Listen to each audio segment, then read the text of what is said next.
सभी को राम राम। आज की जो वीडियो है उसमें बात करते हैं भाई, जो कोर्ट ने सवाल नंबर 4 किया था फिर उसका जवाब दिया था, क्योंकि पॉइंट वाइज बनाए थे ये और साथ में इनके उत्तर भी दिए थे ताकि सबको पता लग कर आगे ये ऑर्डर चैलेंज ना हो। क्योंकि कुछ साथी जो है ना इसको सुप्रीम कोर्ट में ले जाने की तैयारी कर रहे हैं। चलो वो तो भाई कानूनी अधिकार सबके हैं, कोई भी जा सके है, जिसको भाई गलत लगता है वो जा सके है। लेकिन अब इसमें ज़्यादा सी गुंजाइश तो है नहीं, पर चलो भाई जिसका जो हिसाब बना है वो आदमी कर सके, हम किसी को मना नहीं कर सकते। दूसरा सवाल एक पूछा जा रहा है भाई ज्वाइनिंग का। भैया भारत साढ़ा ज्वाइनिंग भी सड़क सड़क को होगी, थोड़ी अपनी कोशिश करो। आपकी जो टीम है हो सकता है वो कोशिश कर रही हो, विभागों के दौरे करने पड़ेंगे, अधिकारियों से मिलना पड़ेगा ताकि आपका काम जल्द से जल्द हो और इस भर्ती पर कोई आंच फिर से ना आवे। तो सब पार्टियां अपनी कोशिश करें भाई, जो ज्वाइनिंग वाले हैं वो कर रहे हैं, जो भाई चाहते हैं अभी उनका नाम इस लिस्ट में आवा है, उनको मौका मिला वो अपनी कर रहे हैं। और दूसरी बात ये टेक्निकल सी बात है, हालांकि ये बात 2012 में ही चैलेंज हो जानी चाहिए थी, जब ये सर्विस रूल बने भी इक्विवेलेंट शब्द क्यों नहीं लिख रहे, आचार्य को क्यों नहीं मान रहे, शिक्षा शास्त्री को क्यों नहीं मान रहे। और किया भी था लेकिन उस टाइम जो है ना वो केस सारे डिसमिस हो गए थे, कोर्ट में भी हार गए थे वो, और डबल बेंच में वो फिर आए नहीं। यार एक में आए भी थे तो मेरे ख्याल में वो सुप्रीम कोर्ट से भी उठा लिया था, मतलब ज़्यादा कुछ प्रगति हुई नहीं। अब इसमें ये सवाल होगा स्टेट गवर्नमेंट पर। अब ये जो चौथा सवाल है ये टोटली स्टेट गवर्नमेंट पर है। Whether the state government is justified to cancel the recruitment process once the select list has been issued without having challenged the order of the learned single judge only on account of pendency of litigation। इसका मतलब अभी क्या सरकार का ये कदम न्यायोचित है, उचित है टू कैंसिल द रिक्रूटमेंट को कैंसिल कर दो, जबकि सिलेक्शन लिस्ट आउट हो चुकी है, रिजल्ट आ चुका है और उनकी मेरे स्क्रूटनी वगैरह होकर सिर्फ ज्वाइनिंग देनी बाकी थी। और इसमें क्या किया, विदाउट हैविंग चैलेंज दी ऑर्डर, और लर्न सिंगल जज के ऑर्डर को चैलेंज तक नहीं किया सरकार ने, जबकि सिंगल बेंच के सामने सरकार अपनी इसी लिस्ट को, इसी भर्ती को डिफेंड कर रही थी, लेकिन डबल बेंच में चैलेंज भी नहीं किया, केवल इस बात पर कि लिटिगेशन पेंडिंग हो रहा है, इसको रद्द कर दिया। अब इसका जवाब देख लेते हैं क्या जवाब दिया है। Our findings on question number 4, the action of the state government as such to cancel the recruitment process once the select list had been issued without having challenged the order of the learned single judge only on account of pendency of litigation also cannot as such be appreciated in any manner। यानी कि यो किसी भी तरह से ठीक नहीं माना जा सकता, अप्रिशिएट नहीं किया जा सकता। apparently the state government had contested the matter before the learned single judge। भी स्टेट गवर्नमेंट ने सिंगल जज के सामने तो इसको डिफेंड किया, कंटेस्ट किया और इसमें पैरवी की, but never challenge the judgement, लेकिन इस जजमेंट को चैलेंज नहीं किया डबल बेंच में। देयर फॉर इट्स डिसीजन 10/2/2021 को जो कैंसिल की थी 626 पोस्ट और एडवर्टाइजमेंट वापस ले ली केवल पेंडेंसी के कारण, और अगले ही दिन 534 की अलग फ्रेश रिक्रूटमेंट भर्ती निकाल दी, और essential qualification were change to the extent of, और जो 23/6 का जो नोटिफिकेशन आया था उसके अनुसार क्वालिफिकेशन चेंज करके नई भर्ती निकल दी, which was already subject matter of the present appeal. लेकिन जो यो केस था ये तो ऑलरेडी सब्जेक्ट मैटर था, उसमें भी पेंडिंग था डबल बेंच में, and the state had already successful defended it before the coordinate bench. और स्टेट ने जो है ना पहले डबल बेंच में इसको डिफेंड भी किया था, इसी क्योंकि ये मुकदमा पहले डबल बेंच में भी आया था, वहाँ से जो है ना ये डिस्पोज ऑफ हो गया था। उसके बाद सिंगल जज ने पता नहीं इसमें क्या सोचकर इनको अलाउड किया, जब 2 डिसाइड हो लिया था।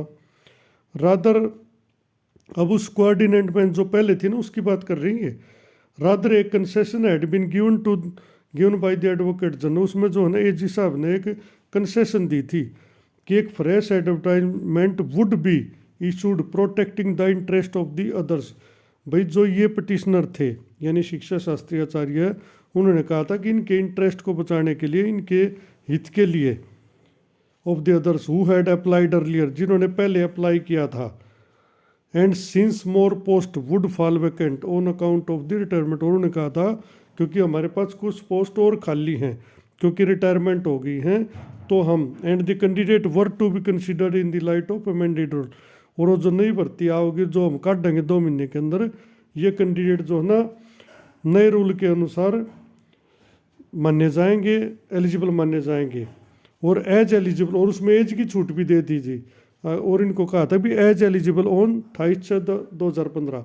तो मैं इस फैसले की बार बार बात करता हूँ, जब उन्होंने खुद कहा था अगर 2 महीने के अंदर हम दूसरी भर्ती निकाल लेंगे और आप सबको एलिजिबल मान लेंगे, अगर आपकी एज में भी छूट देंगे, अगर किसी की एज निकल गई होगी या स्टेट ना होगा तो उस डेट पर अगर 28/6/15 को होता तो उसी को एलिजिबल मान लेंगे, इतनी छूट दी थी।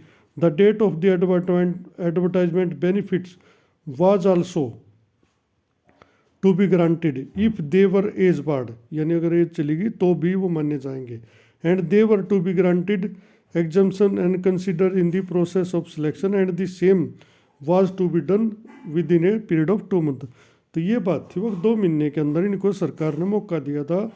अभी हम चांस देने डबल बेंच के फैसले में, from the date of the result of the selection process, यानी जिस दिन सिलेक्शन प्रोसेस का रिजल्ट आ जाएगा उसके 2 महीने के अंदर नई भर्ती निकाल देंगे।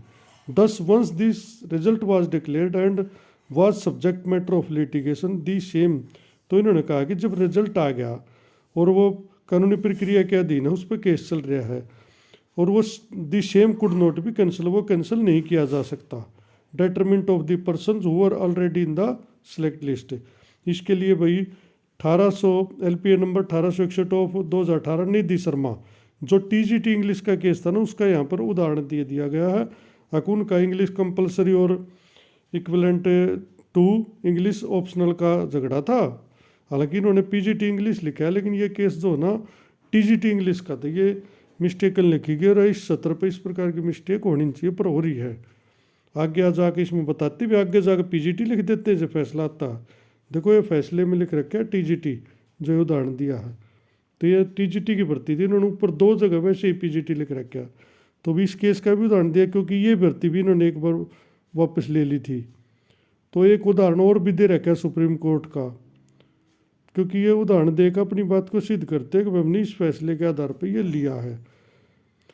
अब इसके परिणाम स्वरूप merely because the order of the division bench dated 5/8/16 had suggested, क्योंकि 5/8/16 में दीपक शर्मा वाला केस था, उसमें ये सजेस्ट किया गया था कि एक एक्सपर्ट कमेटी बनाओ और उसमें जो है ना वो इस मैटर को देखेगी, क्योंकि ये मैटर तो उठ रहा था, केस तो इस पर हो रहा था शिक्षा शास्त्री आचार्य के भाई इनको जो है ना इक्वल मान्या जाए ना मान्या जाए, शामिल किया जाए ना, तो उसमें जो है ना इन्होंने कोई कमेटी नहीं बनाई थी। आखिर में इन्होंने उस बात को मान लिया था और वो 23/6/2017 को नोटिफिकेशन जारी कर दिया और उस केस में लिख दिया। अब भी हमने इनकी बात मान ली। उसके परिणाम स्वरूप when the case was disposed of on finally 11/9/2017 को वो केस डिस्पोज ऑफ हुआ था। No such direction were issued, उसमें जो ना कोई डायरेक्शन इशूड नहीं होगी अगर जो इन भर्ती वाले हैं इनको शामिल किया जाए ना किया जाए, वो सिर्फ केस डिस्पोज हो गई, ये कहना चाहती है court. And therefore it was not justified for the state government to cancel the recruitment process. अगर उसमें सिर्फ आपको एक्सपर्ट कमेटी बनाने का सजेस्ट किया गया था, आपने वो बनाई नहीं, फिर भी आपने चलो उनको नोटिफिकेशन कर दिया और वो केस डिस्पोज ऑफ हो गया, लेकिन उसमें कोई ऑर्डर नहीं आया था भाई इनको शामिल करो, ना कोई डायरेक्शन दी थी। It has been rightly pointed out the all along the state has been opposing the plea taken by the writ petitioner.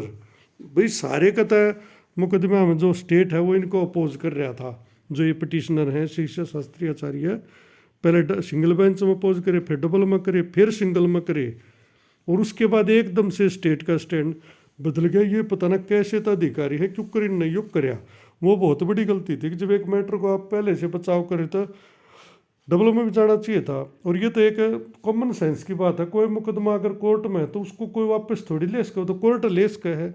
इसी प्रकार कोई भर्ती कोर्ट में है तो उसको ये कौन होते हैं वापस लेने वाले, वो तो कोर्ट में ही होगी। अब आगे गलती हो रहा है वही बताता हूँ। and never as such had any stage taken the plea that there were surplus post of PGT Sanskrit. अब आगे क्या कहते हैं, अगर स्टेट ने कभी भी किसी भी मुकदमे में ये नहीं कहा कि भाई उनके पास सरप्लस पोस्ट है पीजीटी की। Even during the course of argument and finalisation of the pleadings from 3/11/21 when stay had been granted, यानी स्टे से 3/11 से अब तक not to proceed within the fresh advertisement. This court had never been apprised as such the post were surplus. यानी इस court को कभी भी जितने दिन ये मुकदमा चला कभी भी ये नहीं बताया गया कि भी पोस्ट सरप्लस हैं। It is thus submitted that it is the only ones the matter were being argued on day to day, यानी कि अब फाइनल जो दिसंबर में रोज बहस हो रही थी उस time the written statement has now been filed by the joint secretary. उस टाइम यह पता नहीं कहाँ से लाए। एक सवाल का जवाब कुछ साथी ने पूछा कि नई भर्ती आओगी कि ना, ये इससे न करना चाहो थे भाई, ये नहीं का मार दो सरप्लस है, नई का तो फिर मन तो लगता नहीं कोई चांस है। The right as such had to be occurred to the candidate at the time when the advertisement was issued and the litigation had been initiated, and therefore the affidavit which has now filed by the state whereby the total somersault has been taken that they are planning to fill up the post by way of promotion is in contradiction to the concession also। ये कह रहे हैं अगर जो आपने concession दी थी कि हम दोबारा भर्ती निकाल लेंगे, लेकिन अब तो आप ये कह रहे हैं कि हमारे पास तो पोस्ट सरप्लस है और हम इनको जो है ना प्रमोशन तो भरेंगे, तो ये कैसे कह सकते हैं? इनमें दोनों हम आपस में विरोधाभास है। It is this such a non tenable stand of the state, ये जो है ना स्टेट का नॉन टेनेबल स्टैंड है, इसको जो है ना कोर्ट नहीं मान सकती। Which now can not be accepted at the stage. तो ये कोर्ट ने आखिर में साफ कह दिया, अगर जब सारे के या इसको बचाव करती आवत थी और अपनी बात को सही मानने थे, आखिर में एकदम से आकर कैसे विड्रा की एडवर्टाइजमेंट, और इसको डबल बेंच में चैलेंज क्यों नहीं किया? क्योंकि पहले सरकार जीती हुई थी इसी केस को, तो और फिर इसको वापस ले लिया और आखिर में या प्ली दे दी अगर भी पोस्ट सरप्लस है, हम इस भर्ती को करना ही नहीं चाहते, आखिर में एफिडेविट दे दिया।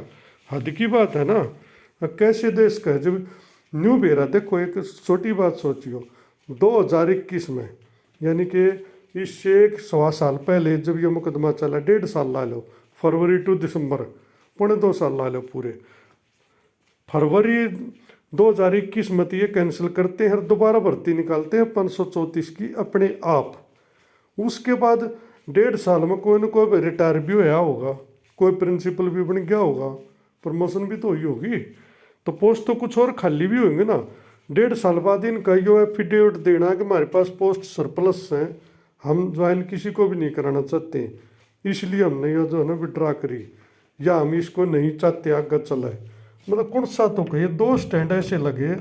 पहली गलती थी यह कि एक भर्ती जब कोर्ट में खड़ी उसको कैंसिल आप कोर्ट दोबारा करा, उसको आप उसको वापस नहीं ले सकते, जबकि उसमें रिजल्ट आ चुका है, सिलेक्टेड कैंडिडेट पार्टी बन चुके हैं, उनका अधिकार हो चुका है, उसके बाद आप वापस ले रहे हो। दूसरी गलती यह अगर आप इस टाइम पे आखिरी बहस पर न्यू क्यों करके इसको हमारे पास तो सरप्लस है, तो भाई दोनों बातें कुल मिला के भाई सवाल का जवाब दे दिया है, बहुत सख्त जवाब दे दिया है कोर्ट ने। धन्यवाद।